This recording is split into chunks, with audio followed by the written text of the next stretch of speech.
നാടൊട്ടാകെ വിളിച്ച് മകളുടെ വിവാഹം ആർഭാടമാക്കേണ്ടതില്ല എന്ന അശോകനും വിജയും നേരത്തെ തീരുമാനിച്ചിരുന്നു. പകരം ആർഭാടങ്ങൾക്ക് ചിലവാക്കേണ്ടി വരുന്ന തുക കൊണ്ടൊരു നിർധന കുടുംബത്തിന് വീട്. SNDP യോഗം നെടുങ്കണ്ടം ശാഖയിൽ ഈ വിവരം അറിയിച്ചു. 5 ലക്ഷം രൂപയും നൽകി. അല്ല, പെട്ടെന്നല്ല, ഞങ്ങൾ ഒരു വർഷം കൊണ്ട് ആലോചിക്കുന്ന മോടെ കല്യാണം ആലോചിക്കാൻ തുടങ്ങി മുതൽ ശിവഗിരി വെച്ച് കല്യാണം നടത്താം, എന്നിട്ട് ഇവിടെ വെച്ച് ചെറിയൊരു ഫംഗ്ഷൻ നടത്താം. അത് മാത്രം ഈ പൈസ വേറെ കൊടുക്കാമെന്നാണ് തീരുമാനിച്ചിരുന്നത്. മോക്ക് വലിയ ആഗ്രഹമായിരുന്നു ആർഭാടം വേണ്ടെന്ന്. അപ്പം ആ രീതിയിൽ പോകാമെന്ന് നമ്മൾ ഓർത്തു. അങ്ങനെ മോനും അത് തന്നെയാണ് അഭിപ്രായം. അഭിമാനമേ ഉള്ളൂ നമ്മുടെ ശാഖയിൽ ഒരു വീട് കൊടുക്കാൻ പറ്റിയതിൽ.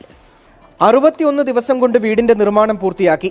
ശാഖാംഗങ്ങൾ ശ്രമദാനമായും സംഭാവനയായും ഒപ്പം സഹായിച്ചു. അങ്ങനെ 4 വർഷം ഒറ്റമുറി കൂരയ്ക്കുള്ളിൽ കഴിഞ്ഞിരുന്ന നെടുങ്കണ്ടം കട്ടക്കാല സ്വദേശി സുമയ്ക്കും 3 പെൺമക്കൾക്കും വീടൊരുങ്ങി. പഴയ വീട്ടിൽ 10-22 വർഷത്തോളം താമസിച്ചു. എനിക്ക് നേരത്തെ വെച്ച് 10-40 വർഷം മുമ്പുള്ള വിലയായിരുന്നു. പുതിയ വീടിന്റെ പണി കഴിഞ്ഞു, കയറിത്താമസവും കഴിഞ്ഞു, സന്തോഷമുള്ളൂ. അർഹതപ്പെട്ട ഒരാൾക്കു കൂടി അശോകനും വിജയും വീട് വെച്ചു നൽകും. മകൻ അനന്തുവിന്റെ വിവാഹത്തിനൊപ്പമായിരിക്കും അത്.